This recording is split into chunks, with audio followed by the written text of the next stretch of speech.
I'm thinking if I want to do one or this one, but no, I'm gonna do this one. All right, just had to fix this. Um, so welcome back to the stream. Welcome back to the podcast, everybody. This is the Western Star Movie Reviewer. This is the Western Star Movie Podcast. Um, I'm going to talk about like the big top. I think what I did was I changed the way I work it. So I changed the topic. The title of this is what like the big topic is about. And then like in the description are like all the things that we're going to do or that I'm going to discuss. So hopefully you guys are excited for the upcoming things that are happening this March and future. Now let's talk about the main topic is Creed 3.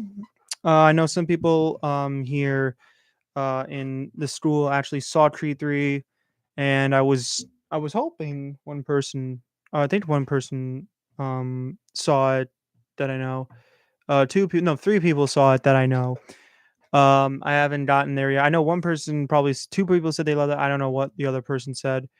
I wish I would have gotten them in here. I didn't have it in time.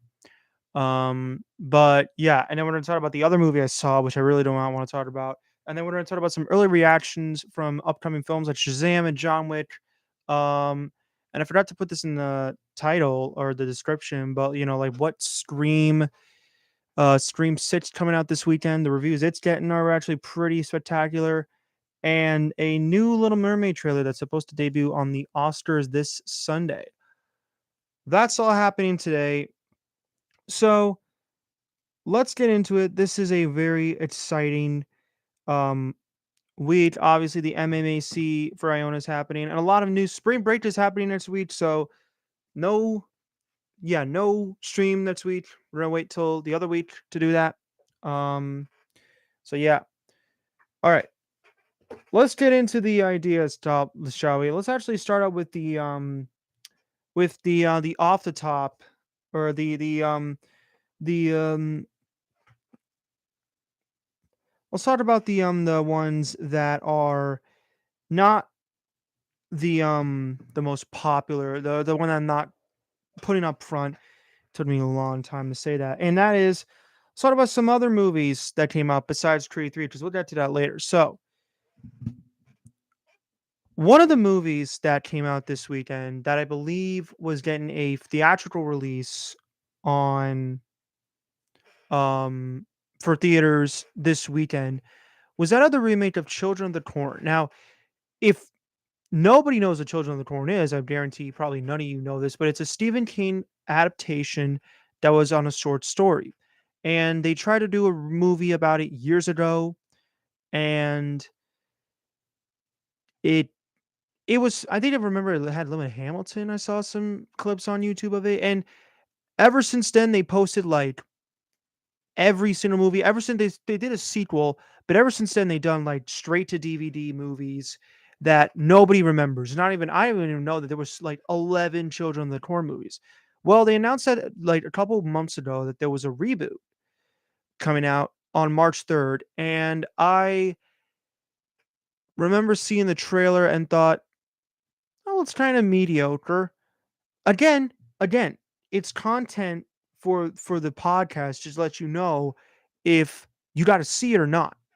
And so we bought our me and my father, we bought our tickets March 3rd or March 5th for an early showing because the Port Chester Theater was showing it. It was $9, 9.99 a ticket, so it was like $11 a ticket. And we sat down in the theater. It was a small theater, and about 15 minutes, the lights are not off, and the guy had to come in and turn them on or turn them off. And so I'm judging this because I have not watched the original remake of Children of the Corn, and we got one person watching. Say hi, hi. I have one person, whoever you are. Um, and so I have not watched a single film in this franchise. I've only seen the new one, and it's like I remember saying this last year when I ranted about we got two people. I remember saying this when I ranted about when I did my worst movies of the list, and I did like the Firestarter. I did Texas Chainsaw, and we lost a viewer. And then Halloween Ends, which I actually think is the worst movie of 2022 now after I think about it, over Texas Chainsaw. But that's another time. I remember saying in those movies where it's like those are movies that could have worked theatrically, or like could have worked regardless. And the trailers had me kind of interested, but they ended up being the biggest farts of 2022. This movie's atrocious. This Children of the Corn remake might just be one of the worst horror movies I have ever seen. One of the worst. It's one of the worst remakes of a film that I've ever seen. It's one of the worst movies, stretch horror movies I have ever seen. And quite frankly, probably none of you have even found out that this is coming out. Oh, but it's out, and it's awful. To give you a perspective, so the movie, the Children of the Corn story is that something happens way early on in the film, and there's this town hall meeting where, you know, well, there are these people are trying to like tear down the corn and, the crops, because it's not good for our society and stuff. And the children are like, no, you can't do that. And of course, they don't listen to the children. So what did the children do? They decide to kidnap everybody and kill a bunch of people. And based off of that, we just lost the one viewer. And yeah, I thank you, because it's a boring story, but it could work for a miniseries, not a movie. And so then obviously the teenagers are like, what do we do? And within like the first 10 minutes, I was like, it's not looking good. 30 minutes in, yeah, it's not good at all. Almost the end of the movie, yeah, I want to turn it off. I want to leave. And the ending happens, and I just like lost all hope that this movie could not be the worst film of the year. It's March, and this movie is it's awful. It's I cannot see another film being as bad as Children of the Corn. To give you a reason why the movie's bad, first of all, who are these people in the movie? Nope, there's not a single recognizable actor. There's not a single recognizable director or producer, writer, anything. The writing of this movie is awful. It's a script. It is like the dumbest things you can think of in a movie. And listen, they probably thought this was smart, but it's not. And to give you a perspective of like why it's so dumb is you know what? Spoiler alert, I don't care. Nobody needs to see this. This is an awful movie. So there's a scene in the movie where the main teenager, the main girl, is driving away and trying to leave like the town, because everybody's now all the adults are dead, and the children are chasing after her. And she well, before that, she's actually like captured by all the kids, and she's sprayed on by gasoline, or she's like poured gasoline on her. So she's covered in gasoline. She's dripping gasoline, and she escapes and is like just this to all the kids, because now they have a little bit of gasoline on them. And the main evil little creepy girl is like attack her while she's in the barn. And then she runs and gets in the truck where she drives out of the corn. And then it breaks, and then it loses gas, and then it regains control. And then she starts it, and then out of nowhere, the creepy girl just pops out of the back of the car and is like, "Hello, how are you doing?" So right away I'm like, "Wait, wasn't she just in the barn? How did she get in the car?" Again, dumb writing from dumb people. But then we get into the actual reason why the writing is just stupid and dumb and awful, is because the main teenager says to the little girl Before I die, can I smoke? And the little girl's like, you don't smoke. It's like, well, I want to. So she has a cigarette and there's no lighter. And so she gives the car lighter, you know, to smoke it. Except there's one problem. The trail of gasoline that the car was leaking to her, and she's like, I'm going to burn the corn. And she burns it. And so everything explodes, awful CGI explosions, and the corn is destroyed. But here's the thing. Wouldn't she have blown up too? And the car, because the car is leaking gasoline and she was just poured on with gas. And didn't she spray the kids? So wouldn't the kids have died too? Again, movie logic 101. It's awful. And the acting is awful. The kids, it probably was just like they're little kids, but no. The acting's awful from every single person in the movie, from the adults that are just over the top and just awful. And then we have the writing obviously is just horrendously bad. The plot makes no sense. The story makes no sense. The editing is awful, and the kills, you might think, oh well, maybe the kills are brutal because it's an R-rated movie. Um, no, they're horribly edited and executed. And so like no, I don't think the kills are good. There's a line of dialogue where somebody says, this is an R-rated movie by the way. Their kids are like trampling some dude's car and he's like, "You effing idiots." And I'm not saying that because of the shit. I'm saying that's an actual line from the movie. And it's an R-rated film. He can't say the actual word, probably because they wanted to impeach. I don't know. But then the real thing is that there's a entity that they reference to, he who walks. And throughout the entirety of the movie, you kind of see like a shade of it. You see like a hand. And then by the end of the movie, you actually see what the thing is. And all of the disbelief that you had is just out of the window because it is some of the worst CGI ever. It's just it is awful.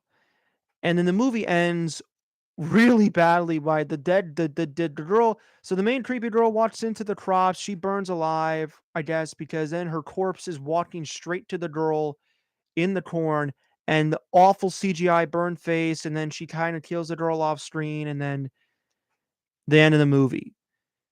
I mean, just just really one of the worst experiences ever for a movie like this. It is awful. This movie might be the worst film probably I've ever seen. It's a tough competition between this and He's All That because of the just the Gen Z nonsense that that movie has. But this, in terms of horror, this is the worst movie I have ever seen.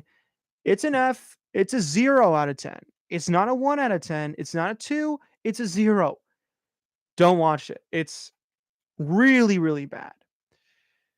So with that, move on to the next topic, and that is, I think we're just gonna spitball here, shall we? And that is this. Spring break is happening, and that means the big movie to come out during spring break for me is that of John Wick or Shazam Fury of the Gods, the sequel to the first Shazam movie. And the first Shazam movie is one of the best DC movies ever made. Nobody expected that movie to be good, and it was just awesome.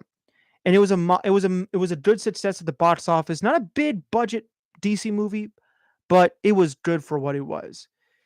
And the sequel has come out, and a lot of people were like, I don't know about this movie. It might not do good.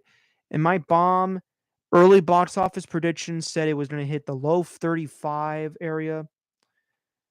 Well, the first reactions have surfaced online for Shazam Fear of the Gods, and they're saying that it might be better than the second one, or the first movie.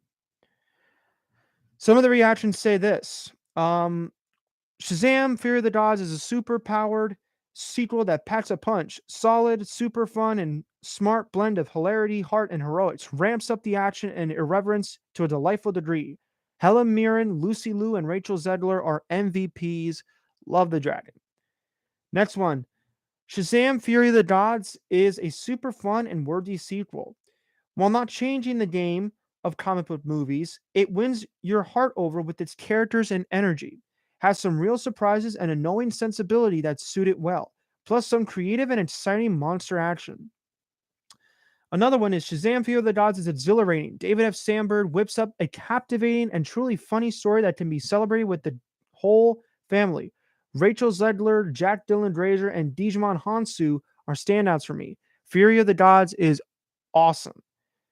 The Shazam family is back and ready for action in Shazam Fury of the Gods. Zachary Levi does a great job leading his super family into battle, full of humor and emotion. Fury of the Gods is definitely worth watching for anyone who enjoyed Shazam.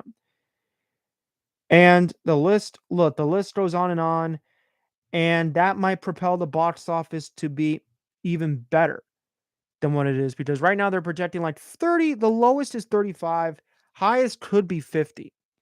But listen, with much people like loving Shazam 1, I'm not going to be surprised if this movie makes more than Shazam 1. And I'm excited for it. I really enjoyed the first Shazam because it was a different movie. It was a different movie than DC. That and Wonder Woman.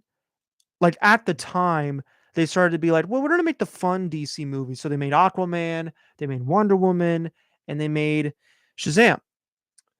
And ever since then, it was like, it was good. I did not like Wonder Woman. I did not like Wonder Woman 1984 at all. The Suicide Squad is fantastic. Zack Snyder's Justice League is fantastic. And Black Adam was not good. So this has potential to be either great, good, okay, not as good, mediocre, or just bad. Again, it comes down to if the reactions are good and are people willing to watch more of this character. Um so yeah, Shazam Fear of the Gods comes out next weekend. Gotta see the store for it. I haven't got my tickets yet. Might next week. Next up is the early reactions for another movie that's coming out in March, and that is John Wick 4. Say what you want, John Wick is one of the best action franchises ever made. That and Mission Impossible and the James Bond movies. Of course, John Wick started out with this movie that nobody knew was going to be good and came out of the water, blew everybody's expectations, was good. The second one came out and doubled up the anti-action, was even better than the first movie, and was fantastic. The third movie came out and was even better than I think that the third movie might be as good as the second movie. It's tough. And so they just kept the box office as well trajected high, and fans have been really excited. The views on the trailers have been staggeringly great. And so it was time to figure out like what were going to be the early reactions. Were people going to call it great, or were people going to say it's like maybe a disappointment? I think it might be the best one because they're saying now it's glorious, epic, and I can't say the word badass. Whatever. I said it. But that's what they're saying. Every single person from like, here's some of the reactions. One of them is what John Wick Chapter 4 is awesome. Literally had to pick my jaw off the ground from some of the insane and inventive set pieces. You are not prepared for what Keanu does with a dragon's breath shotgun. Donnie Yen brought his A game. John Wick is action-packed, bloody kill fest, and that's what makes it good. I normally don't love so much action in my movies, but the director Stilisky makes every frame count. I'll be watching it again. One of the greatest action movies ever made, John Wick Chapter 4 tops all three of its predecessors in storytelling, scope, and stakes. Countless astonishing set pieces. It's hard to fathom it's all contained within one film. Bill Skarsgård slays as a hellishly thrilling villain and a great franchise finish. Again, I don't know if this is the last one or not, but it's just said finish. Bold, brawny, and badass, John Wick 4 brilliantly balances vested states with an absolutely spectacular high-octane thrill ride. A soaring, searing, scorching chapter in the saga, the wildest time you'll have at the movies, pure adrenaline rush. John Wick Chapter 4 is one of the finest action movies ever made. My jaw hit the floor at least 6 times. One section involving a Dragon's Breath shotgun is just action movie goodness at its best. Donnie Yen steals the show. So, oh, and the other two are John Wick 4's 3 hour runtime made so much sense when you're going that hard. The third act alone, just glorious. I had reservations about John Wick Chapter 4's nearly 3 hour runtime, but the movie earns it. It's an epic with smart pacing that never lets the action feel exhausting, and the set pieces are phenomenal. Donnie Yen is the MVP. John Wick Chapter 4 is a bloody good time. Great action fight sequences. Donnie Yen is an incredible addition. He is a highlight. Lots of surprises in this one that's going to deliver a divisive ending. Divisive? Well, I did not know that. See this one in IMAX. Okay. Um, John Wick Chapter 4 is the most epic installment in the franchise. While it's a bit long and suffers from some pacing and unnecessary story points, the movie is never boring. It's kind of like it's fun, but not great review. But regardless, every single critic has said, or every single reaction has said, epic action. Keanu Reeves is great. The 3 hour runtime is necessary, and Donnie Yen is amazing. And all of that, all of that is excited, and it's even better because the movie is projected to make a lot of money. It's projected to make a lot of money. It's projected to gross, I believe it is in the 67 or 60 to $70 million range. And look, this movie can overperform if reactions keep coming back positive. It can keep coming back positive. And so, again, got to see how the movie is. Definitely going to try to get my tickets. All right. And then the final, oh, well, two more um topics. Really. And the other one, the other topic that I want to talk about is this. Um, say I will. I'll just say this. I hated the Disney Pinocchio live action remake. It was one of the worst movies of 2022, but one of the movies I'm still excited about. I don't care because look, live action has not, you know, destroyed me completely because listen, the Little Mermaid movie is going to make a lot of money because it's an IP people like. And look, I'm excited.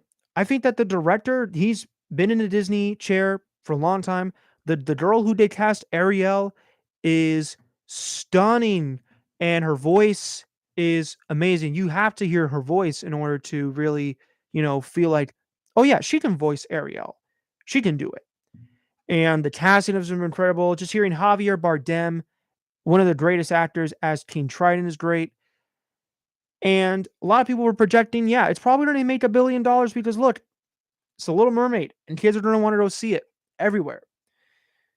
And so recently, they debuted a new poster for The Little Mermaid because the second trailer is expected to drop this Sunday. This Sunday, and there's a poster if you want to see it. There you go. I don't know. You can't see it because it's white. The sun. But yeah, the Oscars are happening this weekend on Sunday, March 12th, and the new trailer is projected to hit there. I feel like we're going to see a lot more. The teaser that they showed at D23 last year in September was very short. It just showcased like the underwater scenes and her singing part of that world. And so we haven't seen any of the other characters. We haven't seen Ursula. We haven't seen what they look like. But look, you can, you can fight me with that, but I'm still excited. I'm going to see this movie. Doesn't matter. I'm going to see this movie. And Listen, it can disappoint me. It can be bad, but with the people that have seen it earlier, they said like, "Oh, it's gonna make $1 billion." People know. Oh yeah, this movie's happening. So I wouldn't underestimate Disney if they cracked the $1 billion mark with this film because it's going to make a lot of money. That is, the movie gets a lot of releases overseas. That's what happens. Um, I think the movie has a shot of making 100. It's going to make 100 million opening weekend for sure. 200 is the thing. Could this hit 200? I think it could hit 200. That is, if tickets go on sale and they are just like breaking sites. Obviously, we don't know if that's going to happen, but whatever. Um, but yeah, that is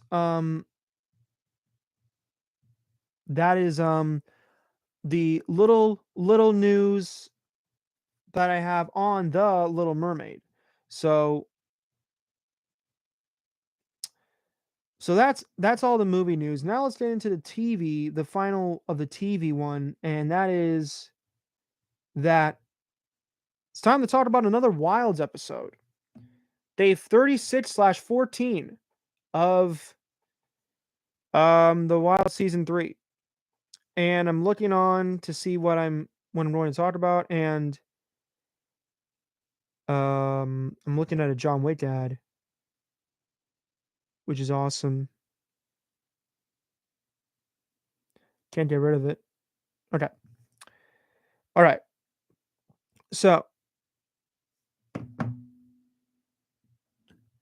Wilds episode season 3. So, the premise of this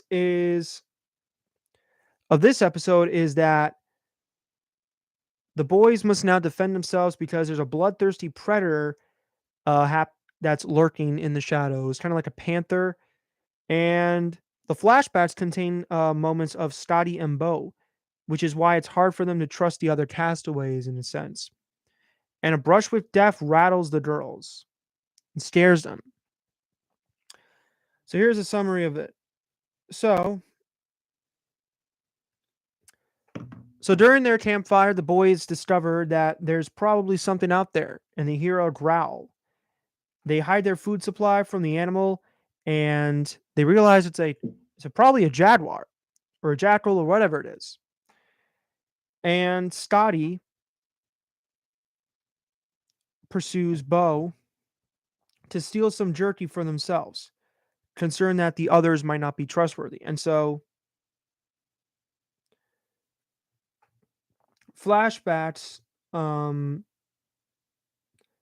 it shows that Scotty and Bo are best friends now, live in Florida, but Bo has to hide any trace of their activities from his abusive and hyper controlled parents because they don't like most people. Oh, they don't give a lot of backstory, but they're very difficult people to work with. And so one of Scotty's money making schemes buys some T-shirts to resell.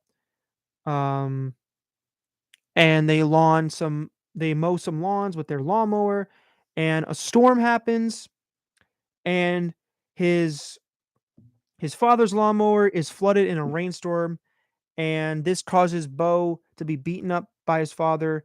And later on, the two of them vandalize a house that had been Scotty's childhood home, and it shows you kind of like the friendship that they have with each other. They don't want to leave their side. Like they don't want to, disappear from each other.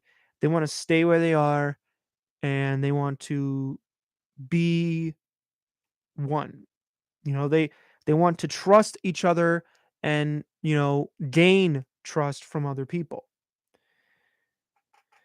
And this time it shows Scotty's interview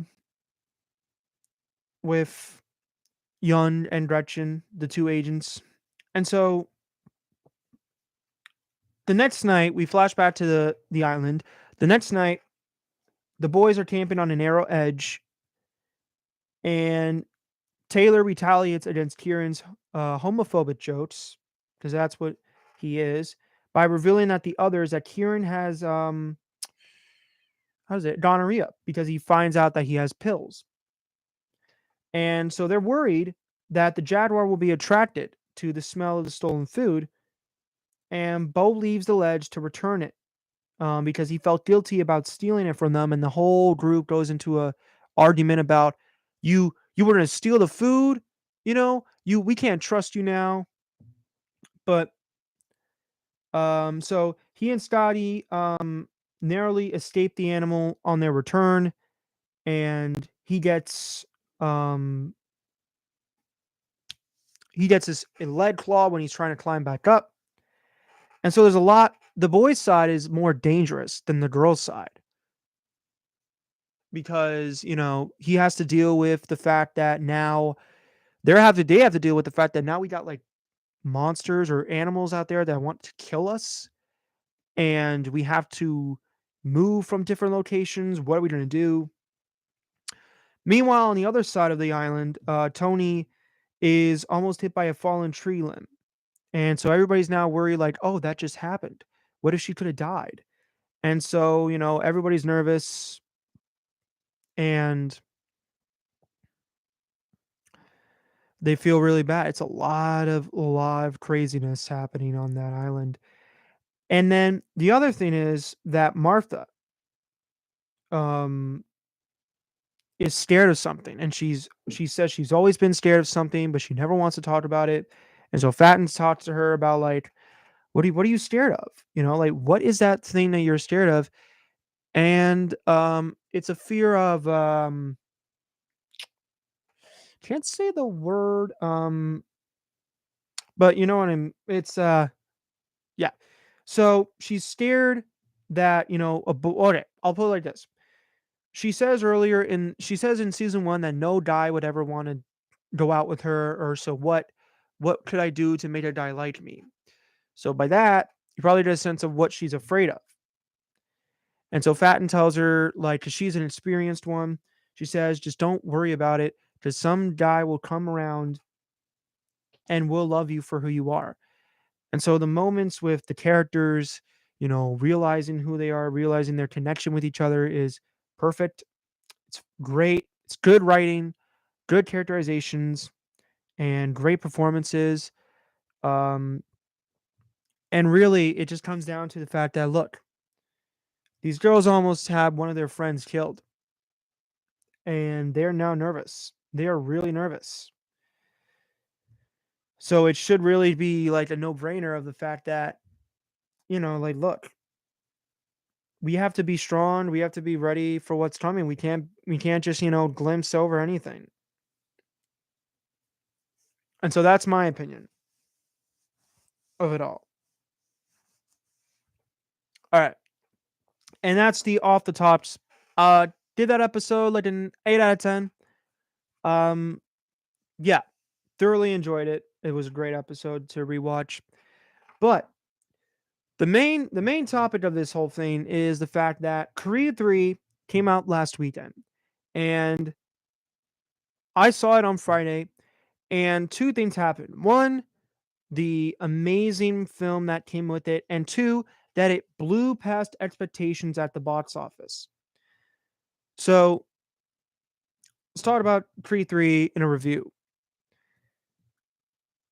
I think I've seen both Creed movies, and there's been a lot of, debate on what's going to happen in this movie. And then it was announced that Michael B. Jordan himself was going to direct this movie, and he was going to help produce it as well with Ryan Coogler. Jonathan Majors was just cast in Kang, and it's the year of the majors for Jonathan, I would say. And so he's the villain in this movie. He plays Dame, who to Adonis is like a childhood friend, and they reunite. And Dame wants to be a fighter because he's been locked in prison for 15 years, and he has a view of things where he just wants to hurt people. Um, and obviously then leads to a big fight. So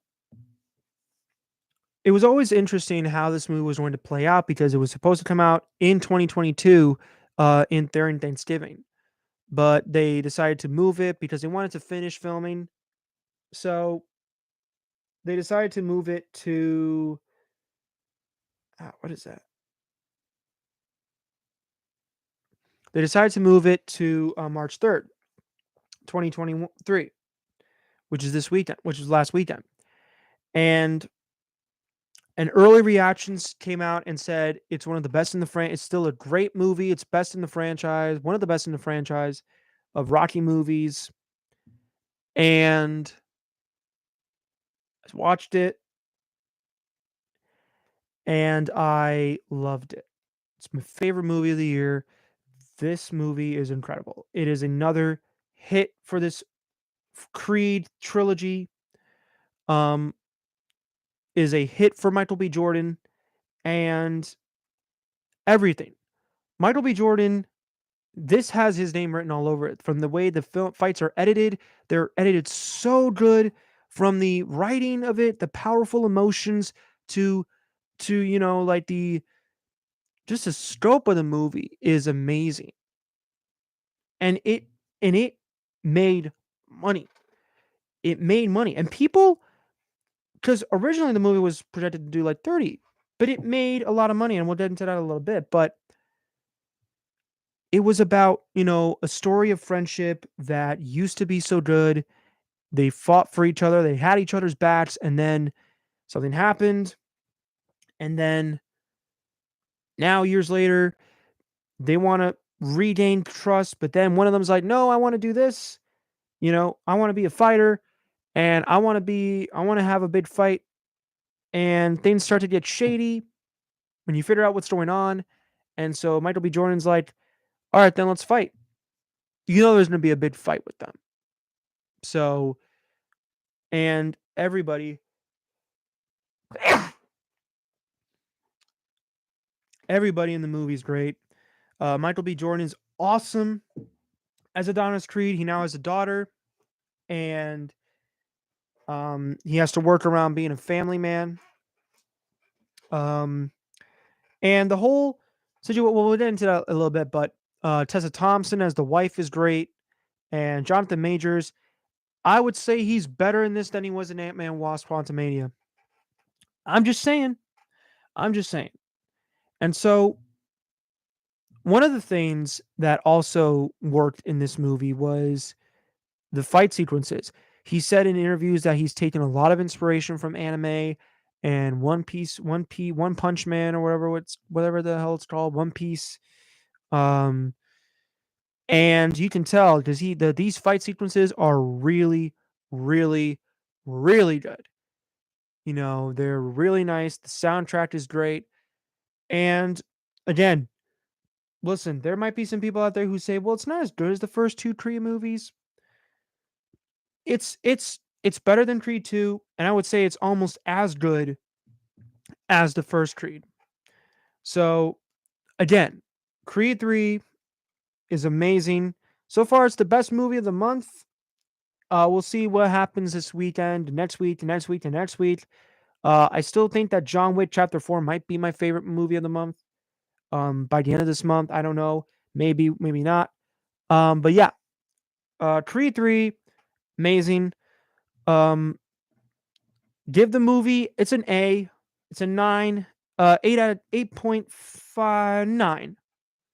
It's a 9 out of 10. It is a 9 out of 10. There was only one problem with it, and it's that they try to give their daughter an arc, and I just felt like that went nowhere. Just at all, didn't go anywhere. But that also brought up the question, well, if Creed 3 is really good, how much money will it make? Because they were projecting originally a franchise record of $38 to $40 million. And it has game changed the franchise for Amazon Studios, which bought MGM, because Creed 3 surpassed expectations and opened up to a franchise record of $58.6 million. It's also the biggest debut for a sports movie, and at this level, Creed 3 stands to also become the highest grossing title in the Creed trilogy, stateside probably at $150 million. Besting Creed's $109 million and Creed 2's 115.7 at the domestic box office. Yeah.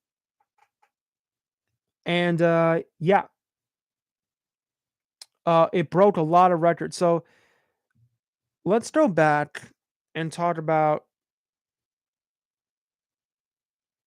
why this is a huge, huge, huge big deal for this sports movie. Um, so Creed 1 opened up with $29 million or $29.6 million, which at the time was on a Thanksgiving weekend. So it technically made like $42 million on its 5-day weekend.